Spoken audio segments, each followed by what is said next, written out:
గుడి అంటే గుడిచేది అని అర్థం. మధ్యయుగాలలో గుడులలో సామూహికంగా బహిరంగంగా స్త్రీ పురుష సంగమాలు జరిగేవి. చరిత్ర అదే చెబుతోంది. అందుకు ఆనవాళ్లుగా గుళ్లపైన స్త్రీ పురుష నగ్న శిల్పాలు ఉన్నాయి, సంగమ భంగిమలు ఉన్నాయి. ఉదాహరణకు ఒక ఖజురాహో మాత్రమే కాదు, ఇతను ఒక మేధావి, పైగా ప్రొఫెసర్ కూడా అట. 10 మంది గౌరవించి పవిత్రంగా ఆరాధించే ఒక ప్రార్థనా ప్రాంతాన్ని ఎంత అసహ్యంగా మాట్లాడుతున్నాడో గమనించండి. ఇతనికి ఈ డెఫినేషన్ ఎక్కడ దొరికిందో నాకైతే అర్థం కాలేదు. గూగుల్ సెర్చ్ చేసిన విఘ్నులను అడిగినా ఈ విధంగా చెప్తున్నారు గుడి అంటే ఏమిటో. గుడి అంటే దేవాలయం లేదా ఒక పవిత్ర స్థలం అని అర్థం.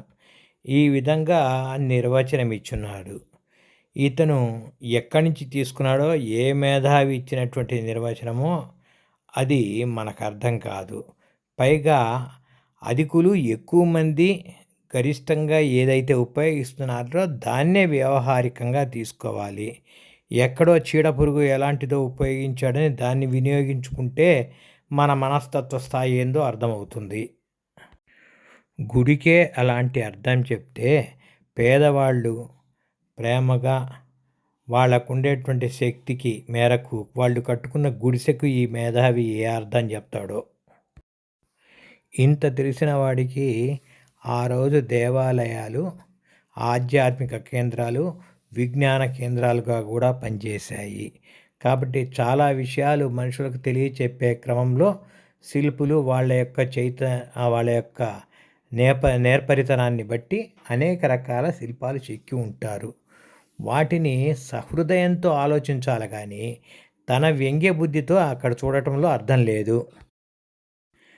అలా అనుకుంటే అతను బయాలజీ చదివినవాడే. మరి బయాలజీ పుస్తకాలలో కూడా బూతు బొమ్మలు ఉంటాయో లేదో ఆయనే చెప్పాలి. మరి అక్కడ సమంజసమైనప్పుడు ఇక్కడ అసమంజసం ఎట్లయితుంది? కాబట్టి ఒక రకంగా బురద జల్లే క్రమమే కానీ విద్యావేత్త అయ్యి సరిగా 10 మందికి ఉపయోగపడేటట్టుగా తను మాట్లాడుతున్నాడో లేదో అతని విజ్ఞతకే వదిలేద్దాం. మన భారతీయ సాంప్రదాయాల్ని, మన విశ్వాసాలని దెబ్బకొట్టడానికి ఇలాంటి మేధావులు ప్రతి చోట పుట్టుకొస్తున్నారు. వీళ్ళ విషయంలో అప్రమత్తంగా ఉండాలా, సైంటిఫిక్గా ఆలోచించాలా. వీళ్ళని గుడ్డిగా నమ్మామంటే తప్పనిసరిగా పప్పులో కాలేసినట్టే. వీళ్ళనే మనము కుహనా మేధావులు అనొచ్చేమో. మీకు ఈ వీడియో నచ్చితే లైక్ చేయండి, షేర్ చేయండి, సబ్స్క్రైబ్ చేయండి. జై హింద్.